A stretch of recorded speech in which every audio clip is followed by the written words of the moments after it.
This week on The Other Side Australia, Joe Biden in deep water as talk of possible impeachment over his family's international business dealings mount. Self-appointed Aussie fact police show their political bias as the screws tighten further on free speech. And when does sex education become sex promotion? We explore the aftermath of the controversy over that book.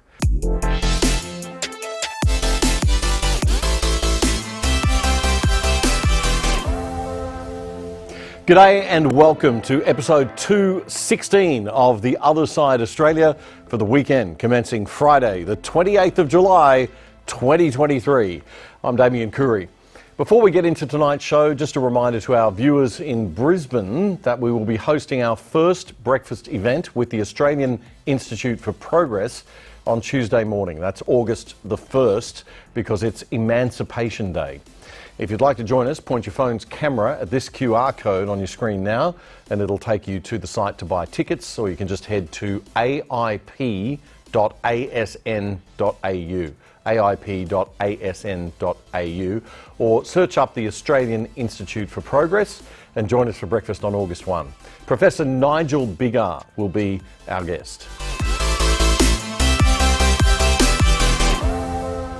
Professor Bigar is Regius Professor at the University of Oxford, and in 2017 he began the Oxford Project Ethics and Empire, which critiques the purely negative view of empires and colonialism that so many of us are taught to believe in today. And he argues that colonies and empire were in fact morally mixed. He'll be joining me via Zoom for the breakfast, and there'll be audience Q&A for everyone in the rest of Australia. I'll be interviewing Professor Bigar for our Tuesday interview show on Tuesday night, so make sure you join us here on ADH TV for that. I'll be speaking to the good professor specifically about Emancipation Day, which commemorates the British Parliament's abolition of slavery and the subsequent enforcement of that around the world. But Nigel Bigar spoke to former Deputy Prime Minister of Australia, John Anderson, on his podcast last week about the question of empire and colonialism. Whether we're talking about Australia or New Zealand or Canada, those are three of the most liberal, most prosperous societies in the world. And they all grew out of colonies, and they have all sought with greater or lesser success to integrate Aboriginal native peoples into society, so that they can enjoy the benefits of full benefits of citizenship like everyone else. There is something to be said for the British Empire insofar as, for example, it did suppress constant warfare between native peoples. It imposed an overarching order and ended a debilitating warfare between peoples. It integrated very local economies into a global economy, which increased prosperity. And then it built liberal institutions, which eventually native Aboriginal peoples were able to take a full part in. I mean, I think the first Maori MPs, members of Parliament, were to be found in the 1860s. The ideal was to take these peoples and to enable them to take a full part in the colonial society that was being built. It took a long time, and it took a lot of adjustment, and it's still in process, I guess. But it's been a success, and I think a lot of Aboriginal native peoples would acknowledge that. That's Professor Nigel Bigar of Oxford University speaking with former Deputy Prime Minister of Australia, John Anderson, on his podcast last week.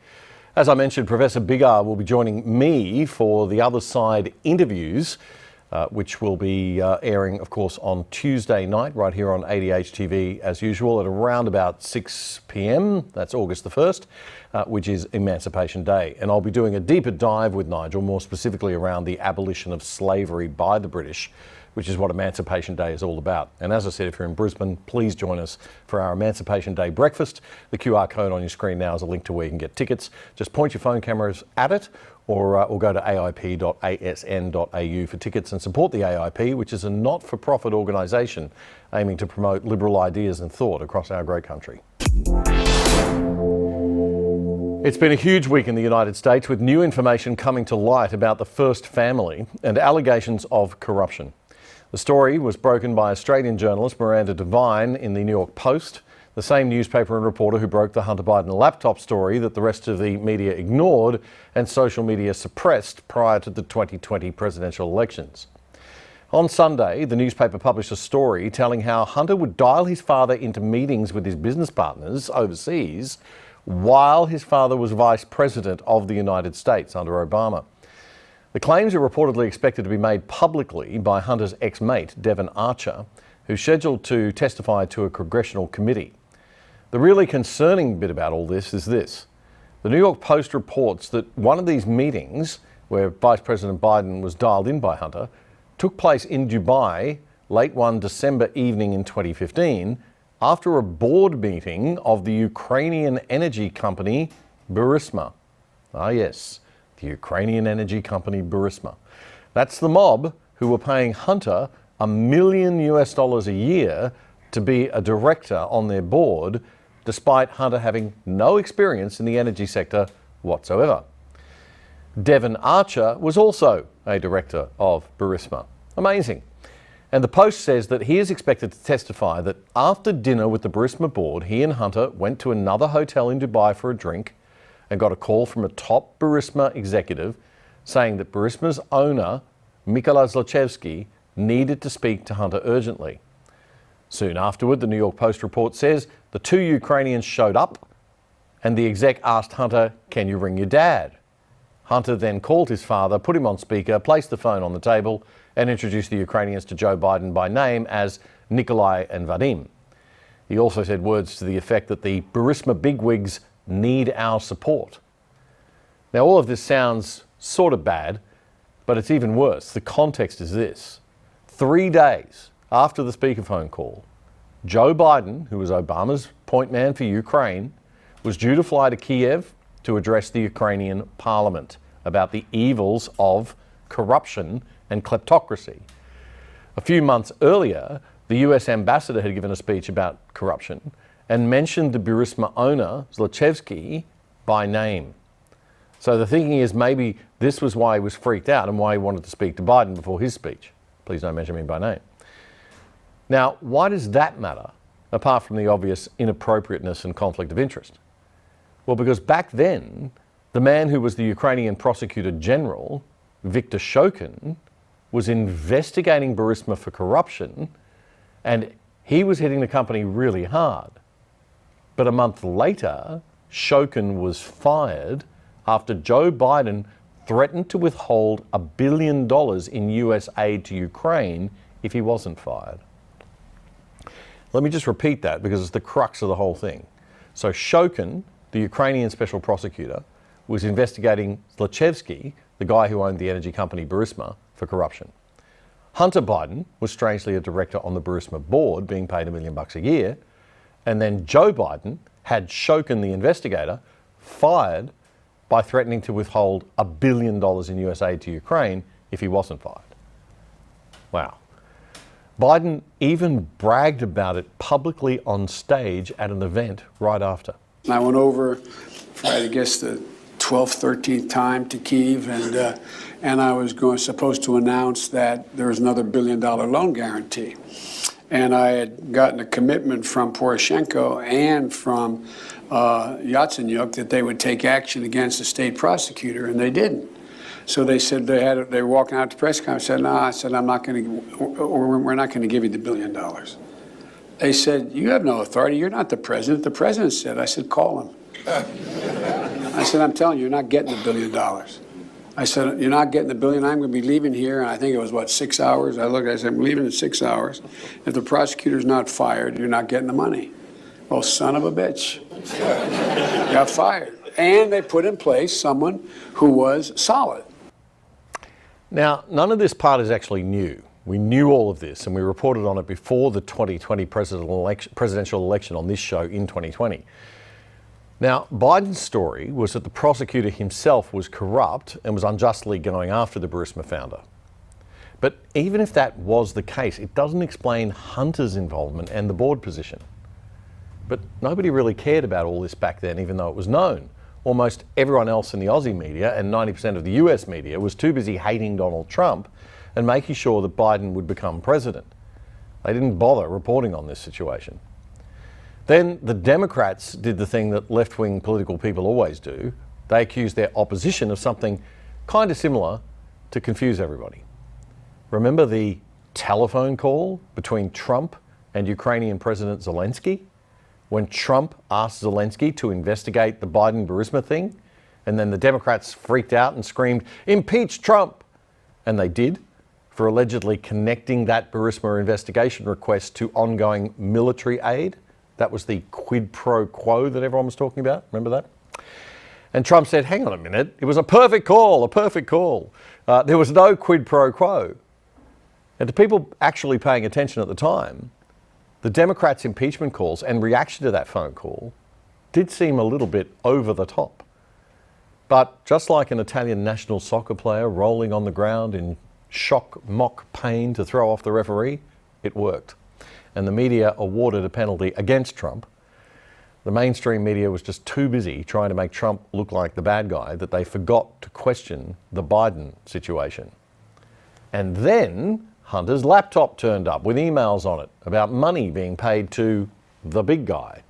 And the mainstream media ignored that. But Fox News and Tucker Carlson and the New York Post kept pushing. And everyone laughed and said, ignore those cookers. It's the Murdoch media. Ooh, evil Murdoch. Well, thank God for the Murdoch media in this particular case, because without them, there would have been nothing reported. Then Twitter banned the New York Post reporting on it. I mean, really, it was awful. It's actually fair to say that the 2020 election should probably be rerun with a fully informed public. But oh no, you can't suggest for a second that the election was stolen or invalid, then you'll get called a right-wing nutjob conspiracy theory cooker again. Right, if you think this is all nuts, it actually is. And what's really scary is the fact that once again, the mainstream media, as if they have any credibility left, are trying to ignore the story again. Well, this time though, it might just be too hard. Donald Trump did a town hall with Fox News' Sean Hannity this week and addressed the Biden issue. Joe Biden said to this country repeatedly during your 2020 election that he never once spoke with his son, Hunter, about his foreign business dealings. Yeah. Now, then we have Joe on tape bragging that he leveraged $1 billion taxpayer dollars to get a prosecutor fired in Ukraine. That's right. Okay, and as a result, son of a bee, they fired him. And then Hunter continued to get paid. Hunter goes on Good Morning America. I have no experience in oil, gas, energy, or Ukraine. Why are they paying you all that money? He actually said, I don't know. I mean, a 50-year-old man. Are they compromised? I think no question about it. We have a compromised president. China gives him millions of dollars. If he's given Biden millions of dollars, he's compromised. Now, that's only the stuff they found.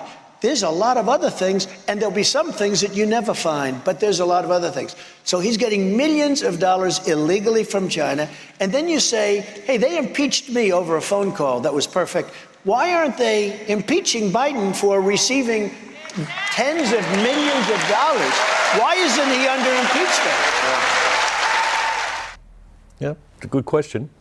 And the current Speaker of the House of Representatives, Kevin McCarthy. Remember, America doesn't have a prime minister. The president runs the executive government there. The Speaker is the leader of the majority party in the House of Representatives, which is kind of like our prime minister, but without the executive power. So the Republicans now control the House, and Kevin McCarthy, a Republican, is their leader, so he's the Speaker. He's now come out and said that an impeachment investigation should be opened into President Biden following the House committee hearings in which these allegations were aired. He said, this is rising to the level of impeachment inquiry, which provides Congress the strongest power to get the rest of the knowledge and information needed. So this could get very, very big. We'll keep you across it, even if the mainstream Australian media ignores it. When we discover all of this, we're going to discover that the Biden family is a criminal family, and that the focus should not be on Hunter. Hunter was the bag man. I mean, nobody was paying Hunter Biden.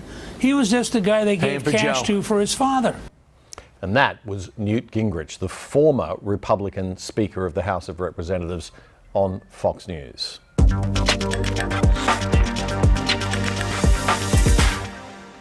One of the few Liberal Party politicians with any guts to stand up to the left and stand up for traditional Liberal values these days is South Australian Senator Alec Antic.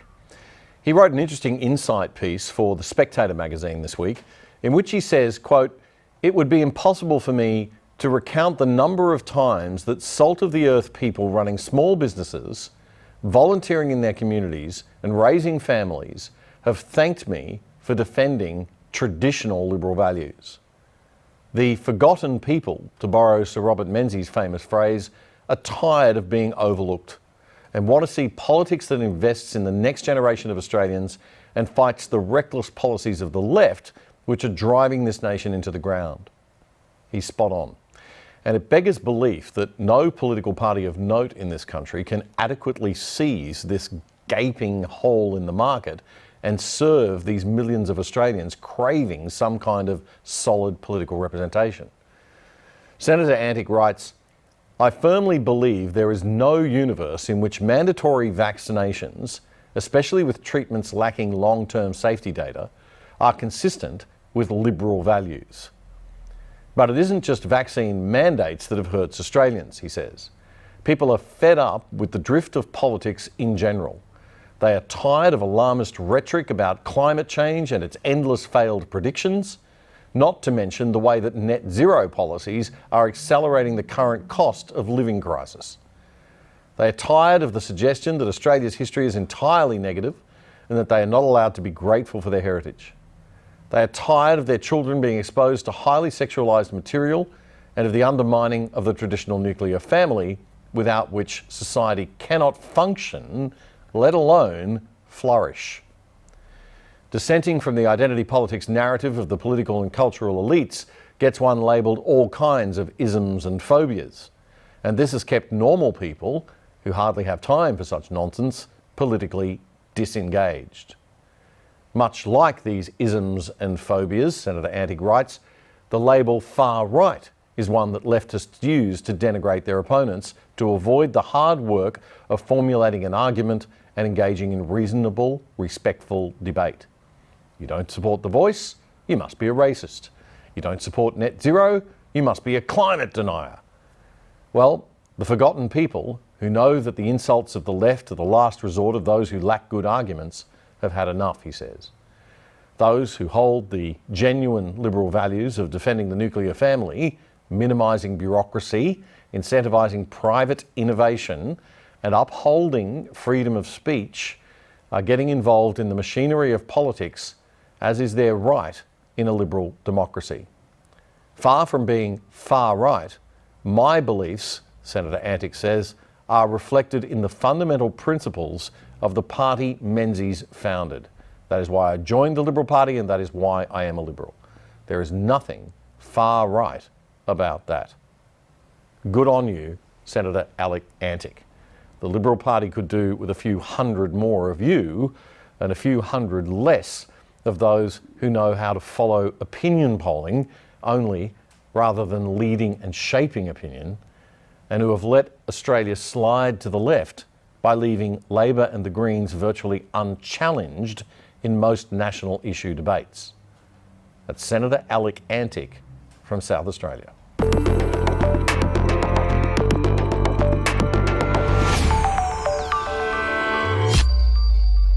Now, I deliberately avoided this story on last week's show because it broke quite late last week, and I sincerely thought it and hoped that it would blow over and that it would be widely covered elsewhere. But I dug a little deeper and wow, did I get a shock. So you're probably well aware of the story by now. Big W department store took the book called Welcome to Sex off its shelves after complaints that it was too graphic and inappropriately aimed at kids who are way too young for its contents. Now, I knew that modern sex education was different to the biology approach that they took when I was a kid, but I had no idea what many Australians now consider to be totally within the bounds of normal in terms of what we teach young teenagers about sex. And once again, I felt like a fringe outsider in my own country. Thankfully, there are a lot of people who agree with me, but it's also very clear that we are not in the majority. Big W took the book off the shelves. They still sell it online, but they took it off the shelves not because they thought it was the right thing to do. Oh no. They took it off the shelves because their staff were copping abuse from outraged customers. Who knows how true that claim is? Here's Yumi Steins, one of the authors, speaking to Channel 10's The Project Show. And I know you're a parent as well, and I'm sure at some stage I am going to need to have the birds and bees chat with my beautiful daughter. How did you go about that chat with your kids? Well, Woody, the whole thing with the chat is it's not a chat. It's an ongoing conversation. And nobody knows your kids better than you and your partner if you're lucky enough to have one. So what you want to do is to be continually calibrating and recalibrating the information that you give them based on what they're ready to hear about. And they will let you know. They'll ask the questions. They'll dig deeper if there's something they don't understand but they want to know more. And in the case of my own kids who are now 21 and 19, if they don't want to continue, they'll be like, yuck, stop talking. Okay, that's Yumi Steins on The Project this week. Now, if this was the kind of advice in this book, it'd be fine. There's a lot of good advice in it for older teens, especially around not being pressured into sex and going at your own pace. But this book is something very, very different. And I actually have a problem with it on two related but very different levels. Firstly, it's super graphic. On some websites, it's marketed as being for kids 14 plus. I think these sex concepts go way beyond what any 14-year-old needs to know, and I think 16 might be a stretch too. Reportedly, Yumi Steins said she would be comfortable if an 8-year-old skimmed the pages, and others have said the book is suitable for ages 10 to 12. Let's be damn clear about this, it isn't. I lean classical liberal, not conservative socially. I believe what consenting adults want to do in the privacy of their own home is nobody's business. But when it comes to kids, I have a very, very different view. And this stuff is completely inappropriate for kids. We all, as adults in this society, have a duty of care to protect childhood innocence. Now, if you have kids in the room, skip ahead a couple of minutes, because I think we need to show you what is actually in this book. Here is the original 1-minute video on Instagram, via news.com, from the campaigner who first raised the concerns. Welcome to Sex, a book sold at Big W and marketed towards your children. And it says so on the very first page, whether you're an apprehensive 11-year-old. Size matters, talking about penis size. Scissoring, complete with illustrations. The lowdown on anal sex. Fingering. How do you finger someone? Again, complete with illustrations. Hand jobs. Oral sex. Oral sex on a penis. The virginity myth, and as it says there, I think virginity is such an outdated concept, downplaying virginity. Porn. And of course, sexual and gender identities. They couldn't leave that one out. I'm 13 and I'm confused about my sexuality. How can anyone think they're not coming after the children after seeing books like this for sale openly in Big W? Welcome to Sex, sold at Big W and marketed towards your children. Yeah, it's certainly full-on stuff, not appropriate for under 16s in my view. But apart from the graphic stuff, and I slightly disagree with some of the things that that person, that campaigner said there, I do think it's important for kids to know about porn and be informed about the dangers of it and the inappropriateness of it. And also lots of other things in that book are okay. But the graphic stuff isn't. And apart from the graphic stuff, there is a whole other side to this book that nobody's really spoken about too much because it's typically hidden. And I think it's actually far more sinister and damaging to our kids. And that is that it is laced with the language of neo-Marxist identity politics. One of the ways in which social activists change society is by changing the language and casually embedding assumptions into the narratives, using phrases and words that all of a sudden pop out of nowhere. So that stuff that was once unusual or an exception to the rule is now treated as an assumed truth or reality or norm. For example, Homosexuality is something many people in society view as perfectly normal. Gay people exist, same-sex attraction is real, and we should in no way be discriminating against gay people. Same with trans people. But these things are not the norm in the statistical sense. Let me be very clear, I'm talking statistically. So if you were writing a book for teenagers about gay and trans people, you might say some people are gay or trans, or even a minority of people may experience same-sex attraction or gender dysphoria. It's not wrong or an illness, but it's also not something most people experience or have to deal with. So if you don't have those feelings, don't worry about it. But this book has been accused of grooming kids. Now, I'm not sure I'd go that far in my criticism of it, but I would go so far as to say that this book heavily promotes modern left-wing gender ideology in its language and in the amount of attention and space that it allocates to LGBTQ sex issues versus heterosexual issues. It doesn't refer to men and women, but to penis owners and vagina owners. It talks about boy-girl sex as if it's just one option of many for everyone, and girl-girl and boy-boy sex as if there's nothing particularly remarkable about that. And it talks about quite unusual sex acts as if they're everyday things that everyone is doing, which could make a young person feel uncomfortable for having quite natural aversions to the idea of putting certain body parts in or around certain other body parts, not really designed for such activity. I mean, if an adult chooses to do that, fine. But for a young person trying to understand what sex is at a very young age, what is normal, am I normal, is there something wrong with me if I don't like that stuff, I don't want to do that, you know, sure, the book pays lip service to virginity and abstinence and sex being connected to intimacy and love and not having to do things that you don't want to do, with little quotes from kids about that. But those quotes are really outnumbered by the dozens of quotes that enthusiastically promote a very different transactional and mechanical view of sex. Now, if you agree with me, I've got bad news for you. Once again, we do not seem to be in the mainstream. We share this country with people who think very, very differently to us, and we somehow have to all get along. One argument in favour of the book I agree with a little bit, although it's not much of an argument, is that with the ready availability of graphic and quite perverse pornography at the click of a switch for kids these days, that a book like this, dealing with all this stuff, is a necessary evil. Perhaps. But the place we're all falling down then, as adults in our society and the right parenting of our kids, is the appropriate policing of pornography. We should fix that problem so we don't need a book like this and we can protect the innocence of our young. Because right now, I think we're failing them.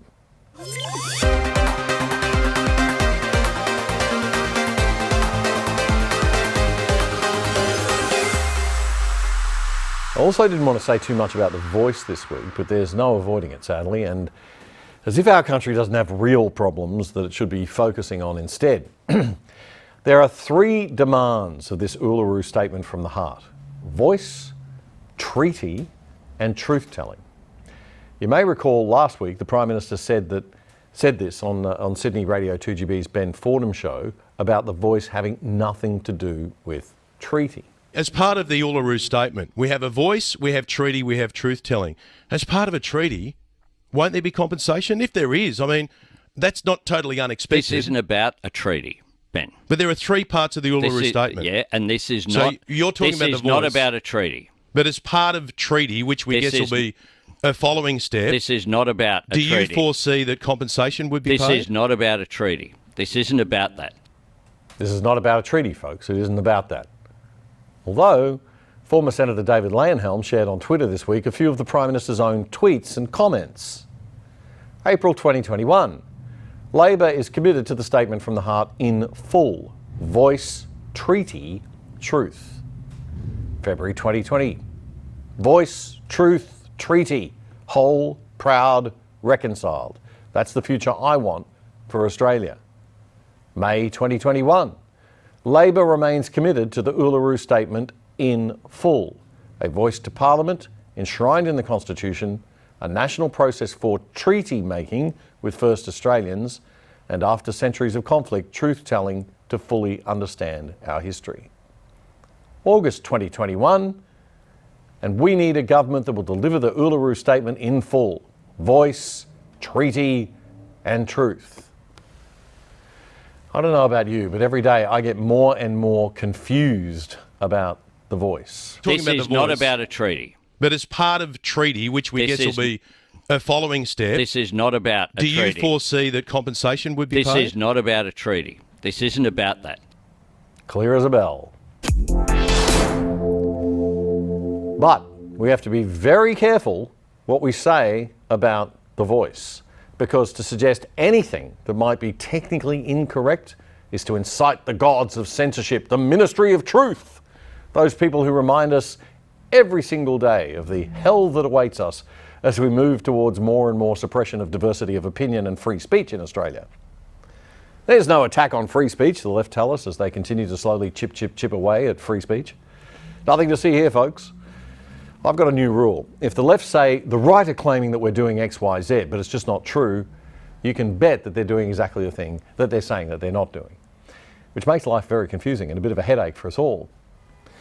RMIT, the old tech college in Melbourne that got its big boy pants a couple of decades ago and now calls itself a university, teaches journalism. It's not ranked very highly. EduRank puts it 12th on its chart of journalism schools in Australia. And since there are almost no journalism jobs in Australia, it's probably a good idea to steer your kids into something else. But anyway, RMIT has appointed themselves, we're from RMIT and we're here to help, the Ministry of Truth with their lovely RMIT fact check service.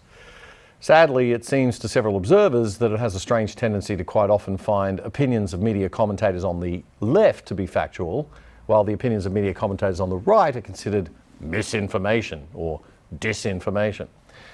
And this is why you don't mess with free speech. And we must never let one group declare itself fact checkers.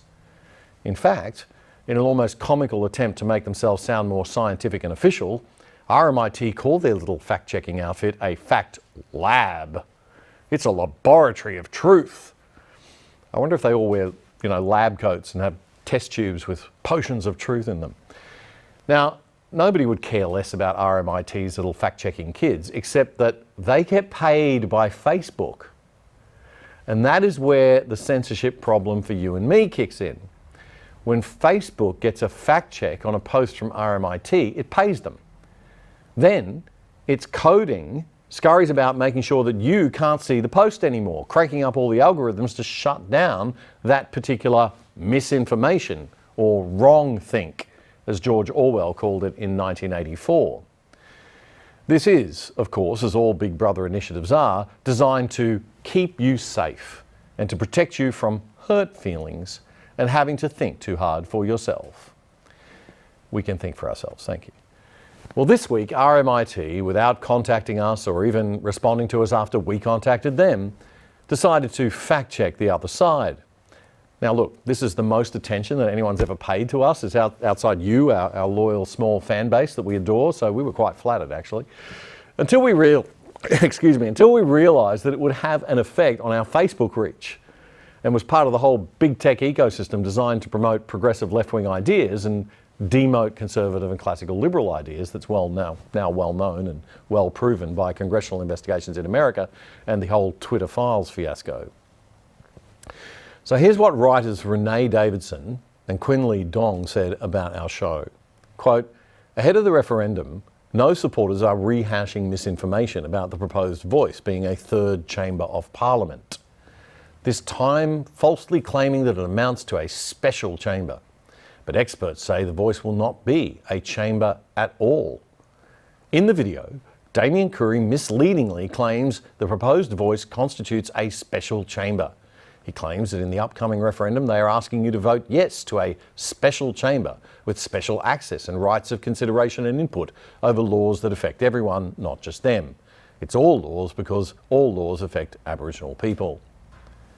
Misleading. Ouch. That hurt my feelings. I might need one of those safe spaces and some university counselling. But seriously, for a journalist, that is a serious reputational slur, and I don't really take kindly to being told I'm misleading people deliberately. But apparently, Renee and Quinley have special powers to read my mind and determine my intentions. They argue it's misleading to call the Voice a special chamber because that implies it has the powers of a chamber of parliament that can veto legislation like the Senate or introduce legislation like the House of Representatives.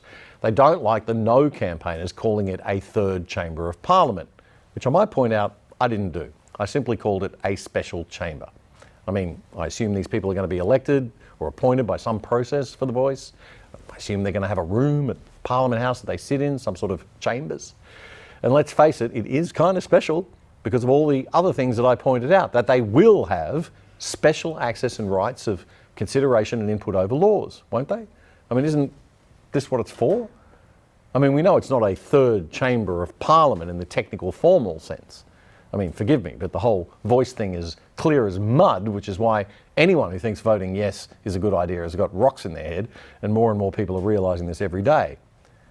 And I take exception to being accused of misleading people by saying it's a special chamber of sorts, although since these mind-reading kids have decided that I'm using the term special chamber to deliberately mislead you, then it must be true, and so I apologise. I also want to be clear, I didn't mean to mislead you. Now, I know RMIT is only the 12th ranked journalism school in Australia, but in my day we were taught to call people and check stuff before we accused them of deliberate professional misconduct. You know, get the other side of the story. It's obviously a lesson that's stuck with me, hence this show. Not only did the truth scientists in the fact lab not contact us, they didn't respond when we contacted them. Great journalism training at RMIT, folks. Keep up that number 12 ranking. The article then went on to quote Professor George Williams of my alma mater, the University of New South Wales. Renee and Quinn Lee describe Professor Williams as a leading constitutional expert. They don't describe him as a pro-Voice campaigner who wrote a book about the Voice, which is kind of funny because he did, which is kind of weird fact to leave out, right, in any article about, you know, the Voice. It's almost like they might be misleading by omission. Oh, but surely not. I mean, they're the independent fact checkers. But anyway, the good professor was quick to point out that, quote, there was no suggestion that the Voice would have any of the powers or responsibilities of the existing two chambers in Australia's parliament. Yep, that's technically correct. The Voice will not be a special chamber of parliament, Professor Williams said in an email. Again, correct. That is a fact. In fact, it will not be a special chamber at all. Not a fact, an opinion, to which the professor is completely entitled, as I am to mine, and you are entitled to hear both of our opinions and make up your own opinion about it all. That is how free speech in a liberal democracy works, folks. Something these self-appointed arbiters of the truth seem to have a lot of trouble understanding. Thanks, Facebook. You can drop the censorship now, especially since we provide you so much free, high-quality content. Ta. George Williams goes on to say that the constitutional amendment makes it clear that the Voice can make representations on matters relating to Aboriginal and Torres Strait Islander peoples. It would not empower the Voice to make representations on other matters, such as laws and policies that do not affect Indigenous Australians.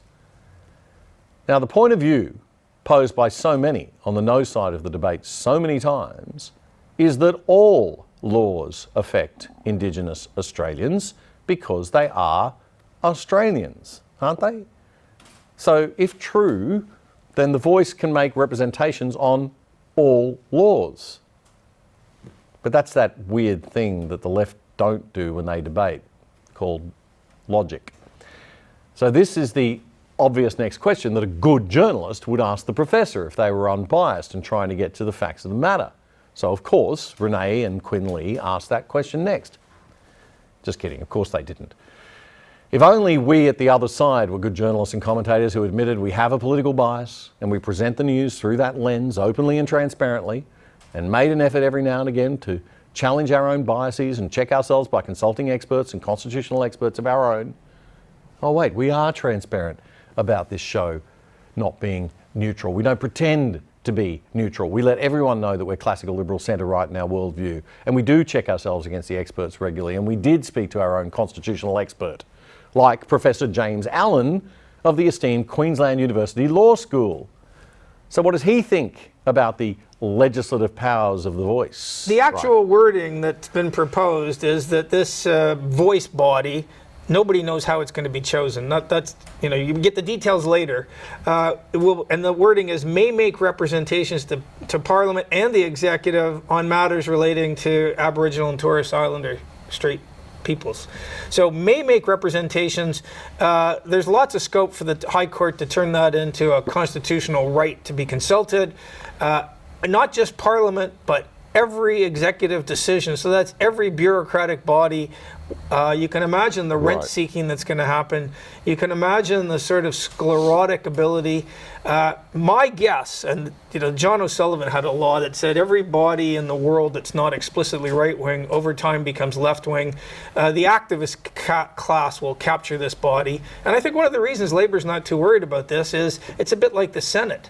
And if you want to be a big spending government, just spend like crazy. You never have a problem getting through the Senate because these little independents just go, oh yeah, more money for. If you want to cut back on the budget and do something really restrained, it's very difficult to get that through the Senate. Well, it's going to be like that on steroids with this voice body. Its sort of baseline set of views will be sort of right there with the Green Party. And so when Labour gets in, they won't really have too much problem getting their more spending, more identity politics laws through the, they'll line up with the voice body. Anything that a Conservative Party wants to do, well, the voice body isn't going to like it. Now, they don't have a veto, but they can slow things down considerably. And who knows the extent to which the High Court will take this may make representations, turn it into a constitutional right to be consulted. How long do they have to be consulted? And you can imagine how sclerotic this is going to become. Now, people are going to say to you, oh, you're just a, right-wing nutjob racist. They'll throw every nasty phrase they can, and they'll say, oh, you're just picking on minute details, and these minute details are going to be amplified. They're saying they're going to be amplified in a way that we can't predict they're going to be amplified. We can predict. Yep. That's Professor James Allen, constitutional law expert from the University of Queensland, with some very important reality checks on what the voice actually means. So here's my advice to the powers that be at RMIT University, which, while it may be ranked 12th in Australia for journalism, has an overall university ranking of 25th. Oh well, can do better. If you're going to drag the reputation of your university through the mud by running a left-wing news site, have the decency to label it a left-wing news site and the integrity to be honest about your bias, and don't call it a fact-checking service. Fact-check sites generally are really just becoming a joke. Some are run by undergrad journalism students around the world with inadequate experience or supervision who cannot identify the difference between an opinion, like a special chamber, and a fact, is a third chamber of Parliament. Outfits like this RMIT Fact Lab, in my humble professional experience of only 35 years in media and communications, certainly prove that the training provided by our universities these days could be a lot better. And the fact that we all need to be highly wary of using fact checkers to censor, like Facebook does, or empowering anyone as a ministry of truth. And just to be clear for you, Renee and Quinley, that was a metaphor.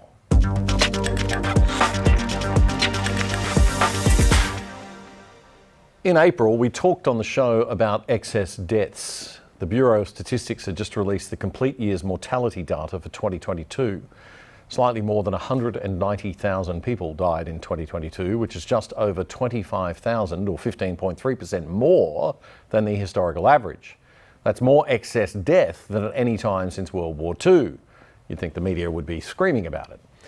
It says the jump in deaths from COVID in 2022 was significantly above 2020 and 2021. 10,000 deaths were recorded as being due to COVID and 3,000 as being with COVID. So there were 10,000 COVID deaths. It was the number one cause of death in January and July 2022 when we had the two big Omicron waves. But what about the other 15,000 excess deaths? Well, there were about 1,000 more heart disease deaths than usual, and a jump in deaths from chronic heart disease. That's the kind of heart disease that isn't a sudden heart attack, but the result of a longer running heart condition. Usually acute and chronic deaths are roughly the same, but the Bureau of Statistics says that in 2022, chronic heart disease was 25% higher than acute heart disease.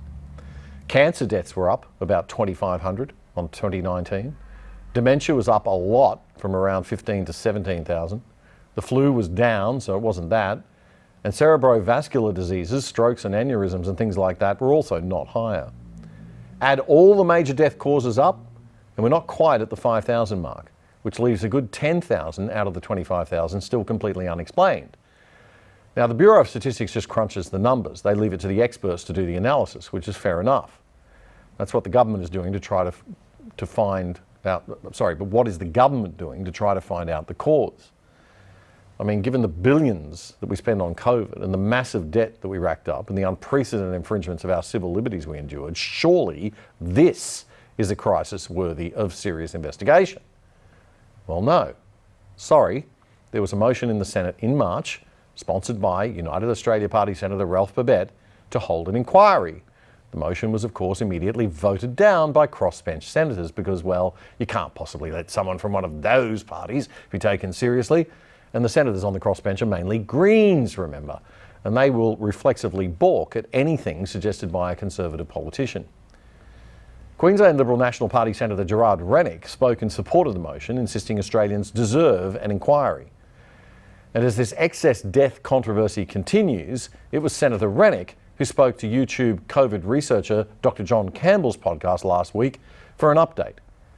But it was the 2021 data, not the 2022 data, that their discussion focused on.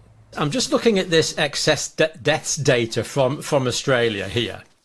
And we see that the deaths in Australia started going up in May 2021, got higher in June, July, August, September, October, until in October there were 7,192 deaths. Now, this is in 2021.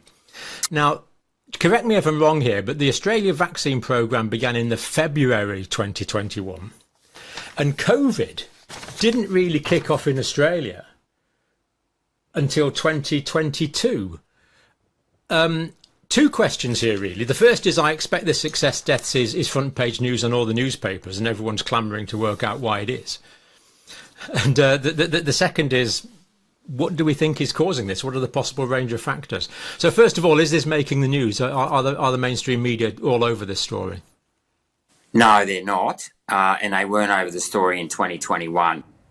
You know, it doesn't matter whether Senator Rennick is right or wrong about the cause of excess deaths being the vaccine or not. He is 100% right about the fact that it's deeply concerning that our media haven't even bothered to give the story any attention or sought to find any answers.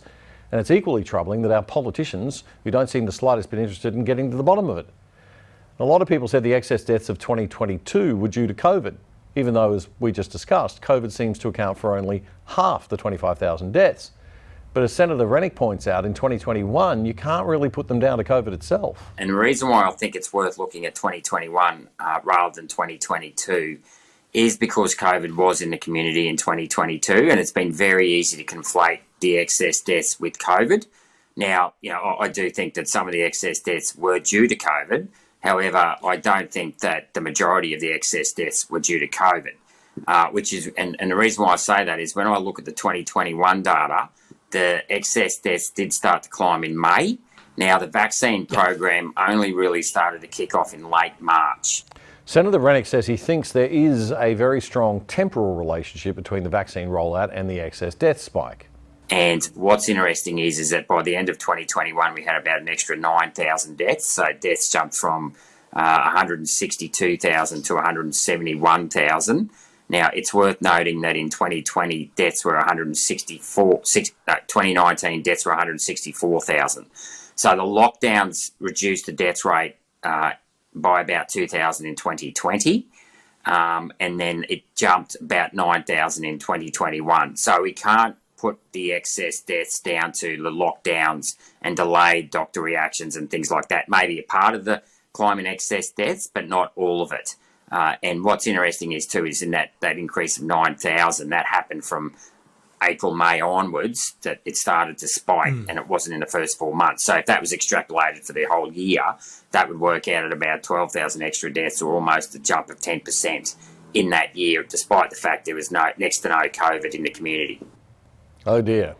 Again, the big question is why such radio silence from our media and political class. I mean, imagine 10,000 people have been killed in a terrorist attack. This would be like massive news around the world. Why isn't this being reported in Australia? Well, I mean, that's the $64 million question, John, and I can only speculate as to the answer why, but I suspect it doesn't suit the government or the media or the health authorities in the private sector, big pharma and things like that, to actually investigate further, because I can't see that there's any other reason other than the rollout of the COVID vaccines. Now, I'm not saying it's responsible for every excess death. I do think that the lockdowns may have had some response to it. In 2021, there were about 1,300 deaths from COVID. In 2020, there were about 980. So COVID deaths did increase by about 300, but yet again, a long way short of the extra 10,000 in excess deaths.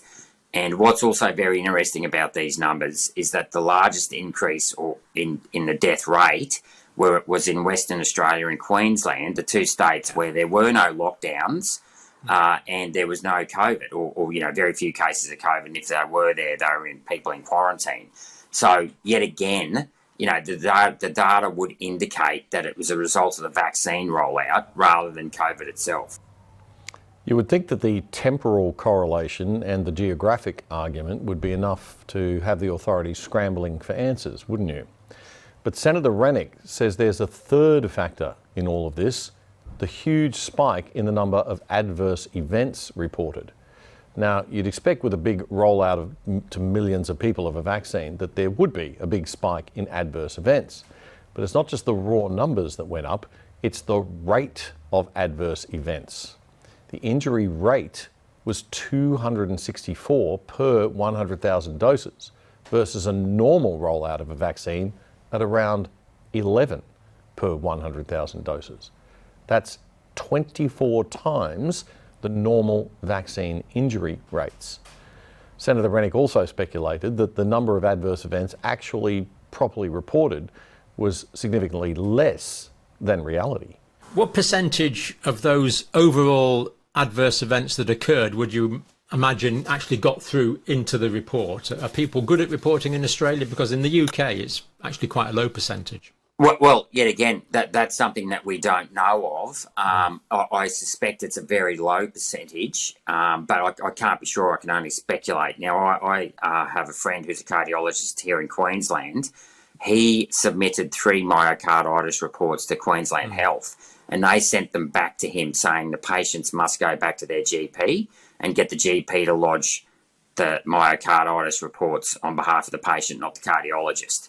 So that would indicate that the Queensland Health Department, at the very least, were doing their best to downplay or not report vaccine injuries. And I've had a number of anecdotal stories whereby people who had a vaccine injury, when they, when they either went to the hospital or saw their GP, that they were told verbally that their injury was caused by the vaccine, yet they would not write it down, nor the doctor at the GP clinic, nor the nurse or whoever it was at the registration desk would write down it's a vaccine injury. And in many cases, they wouldn't necessarily hand out the injury report from the hospital. The hospital wouldn't hand that over to the particular patient. We practically wrecked our country's economy and its conventions of liberty and human rights to avoid COVID deaths, but we may have thousands of excess deaths we can't explain on our hands here, and nobody gives a rat's. It's insane. And we call Senator Gerard Rennick the crazy one. Is that how it works now? Our politician and media class decide, we're not going to touch that because we're too scared of being called right-wing nut jobs, or we're too scared of being called anti-vaxxers or crazy conspiracy theorists. They're all cowardly. They're all terrified of the woke left. It is absolutely insane. Now, while the excess deaths in Australia are high, we're not the only place with this phenomena occurring. This week, Dr. Campbell looked at other countries. This is Dr. Vibeke Maneke reporting on the excess deaths in Denmark. And there's no question this is a global phenomena at the moment. Let's just listen briefly to Mr. Andrew Bridgen, who's a Member of Parliament in the United Kingdom, literally about a 30-second clip. It's a very regrettable state of affairs. But as you know, I mean, coming back to the issue of vaccine harms, it's not just vaccine harms. We can't even have a debate in the mother of all parliaments about excess deaths. We can't have a debate about the excess deaths. Last week's figures were 2,540, according to the ONS excess deaths. That's 22.1% above the rolling 5-year average. And in the mother of all parliaments, we can't have a debate about it. Those are issues that affect every community, in every constituency, and there's only me asking for the debate. There's something gone seriously wrong in our democracy. And of course, this is what is bemusing about this, the great silence from around the world. We're not hearing about it from politicians. We're not hearing about it from election candidates, with the possible exception of Robert Kennedy, actually. But basically, this is a bit of a silence. Dr. John Campbell on YouTube.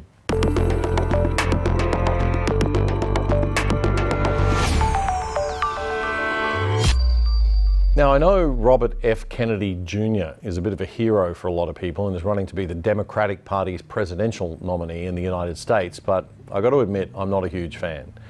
This show is about getting to the truth of the matter as much as we can, and that means sometimes we won't agree with the people that some of you might expect us to. RFK Jr. made an appearance on the Joe Rogan podcast recently, and I just want to draw your attention to a YouTube video from a channel run by some actual professors of virology called Beyond the Noise. They also have another podcast called TWIV, This Week in Virology. They've done virtually a minute-by-minute pull-apart of the claims that RFK Jr. makes in the Rogan interview in a recent couple of debunking episodes of those podcasts. My favourite biochemistry expert in the world sent these to me. Here's a sample of them debunking RFK Jr.'s claim about mercury in vaccines in the form of thimerosal, which is a common vaccine ingredient. It's a preservative. This is Dr. Paul Offit, professor at the Children's Hospital of Philadelphia, co-inventor of a rotavirus vaccine, speaking with Vincent Racaniello, who's a professor of virology at Columbia University in New York. Another statement made is that by RFK Jr., thimerosal is horrendously toxic. Let's take that apart. Right, so thimerosal is an ethylmercury-containing preservative that has been in vaccines really since the 1940s. It's a bacteriostatic agent. It's a gentle bacteriostatic agent. It's ethylmercury, not methylmercury, and therefore its half-life in the bloodstream is about 7 days as compared to methylmercury, which certainly can be not toxic and has a half-life of closer to 70 days. So therefore can accumulate and therefore can do harm. I mean, mercury is in the Earth's crust. It comes to the surface via rock erosion of volcanoes, where it then is taken up by bacteria and methylated. So now it's not inorganic mercury anymore, it's organic mercury, and it can cross cell membranes and do harm. And there have been certainly industrial accidents in Iraq and in the Minamata Bay in Japan, which were associated with a lot of harm. I mean, can methylmercury be harmful? Yes. But the question of whether ethylmercury in vaccines can be harmful was easily studied. Easily. I mean, as more and more vaccines were being put on the schedule, and some of them had ethylmercury as a preservative, that worried people. It did. And so, because I was on the ACIP, Advisory Committee for Immunization Practices at the CDC, back in the late earlys and 2000s when this all came to a head. And so what the CDC did, and I think in retrospect it wasn't a great idea, was they just basically put a gun to the head of pharmaceutical companies and said, take thimerosal out of vaccines given to young children, which basically moved things from multi-dose vials to single-dose vials, made them a lot more expensive and no more safe. Because some states removed thimerosal in childhood vaccines and others didn't, it was easy to compare the effects in studies. There was no difference. At the time that Kennedy first got involved in this, which was an article he wrote in Rolling Stone called Deadly Immunity, which was 2005, there were already 6 studies done showing that this wasn't a problem. Now there's closer to a dozen studies that have been done. So it's a scientific question. It can be answered in a scientific venue, and it has been answered. Nonetheless, he continues to push forward on this, assuming that enough people aren't reading those articles or aren't listening to public health advocates. Did Rogan push him back on that? No, he can't. He can't. Mercury's never going to sound good. I mean, it's not like there's a National Center for the Appreciation of Heavy Metal standing up in defense of mercury. So it's very easy to make mercury sound bad. And people would argue, well, I mean, any quantity is bad, right? I mean, why use any quantity? Well, the fact is there's no avoiding mercury. If you live on this planet, you're going to be exposed to mercury. Okay, so mercury's not the culprit. Mercury is everywhere. Now, Unfortunately, this is not the weirdest thing that RFK Jr. has said about vaccines and viruses. This is. This one really got me. He said the 1918 flu pandemic was caused by the vaccine. How can that be, Paul? Which would make far more sense if there actually was an influenza vaccine in 1918. That flu vaccine, which was the first vaccine, was made by Thomas Francis and coworkers in the late 1940s. So, got me. We didn't even have influenza virus isolated in 1918. That didn't happen until 2000s for the 1918 isolate, right? Right. There were only two vaccines available in 1918. The smallpox vaccine, which was late 1700s, the rabies vaccine was late 1800s. That was pretty much it at that point. Yet people will listen. His 11 million subscribers, a good fraction of them, will not know any of this and say, oh, yeah, that must be true because RFK Jr. is saying it. This is the problem, and that's why we have to counter everything he says, because this is a high profile thing here. He's running for president. That's Professor Vincent Raccaniello of Columbia University and Professor Paul Offit from Philadelphia Children's Hospital on the Beyond the Noise podcast, episode 7, if you want to check it out. Now, RFK Jr.'s claims may be wrong, but something is up with these excess deaths, so work needs to be done. But we ordinary people have somehow got to wade between the do-nothing politicians and bureaucrats, the media who won't push them for answers, scientists who say that they're not going to stoop so low as to engage with RFK Jr., and people like RFK Jr. who just muddy the waters and confuse people with, I'm sorry, but quite outrageous claims. I know he's popular among conservatives right now, but he shouldn't be.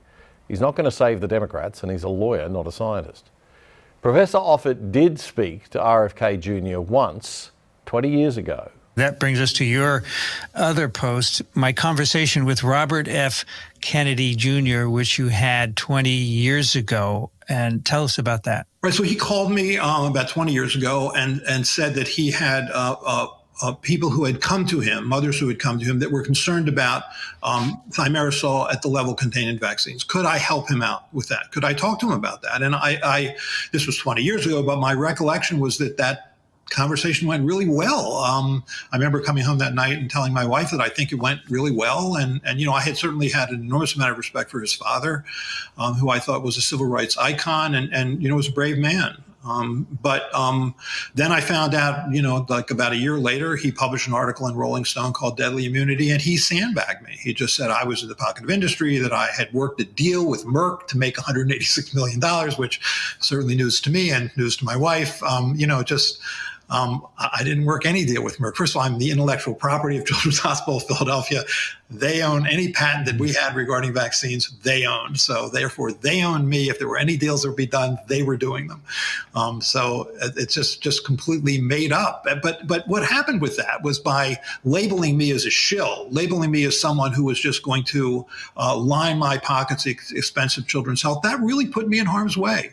I got a lot of hate mail. I got 3 legitimate death threats. My children were threatened. I was physically threatened once outside of CDC when you had to walk through a group of protesters because he saw me as evil or painted me as evil. Yeah, and that perception of you continues to this day. You have the last episode of Beyond the Noise.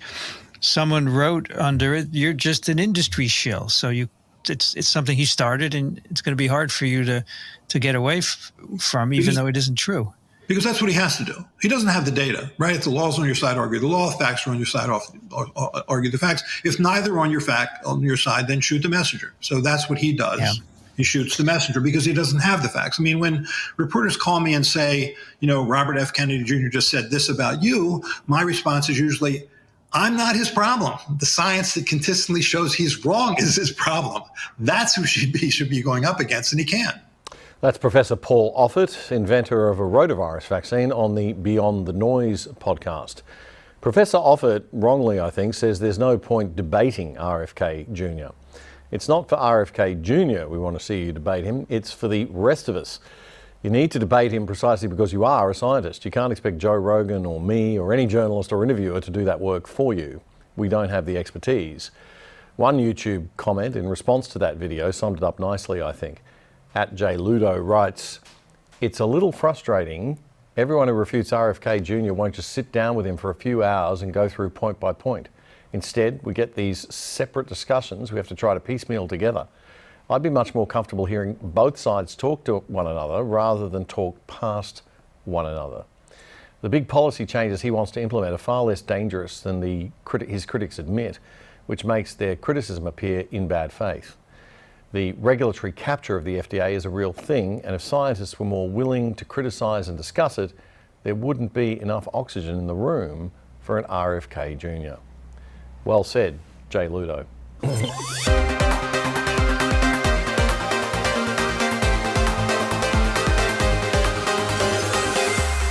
As always, on the other side, we welcome your polite disagreement.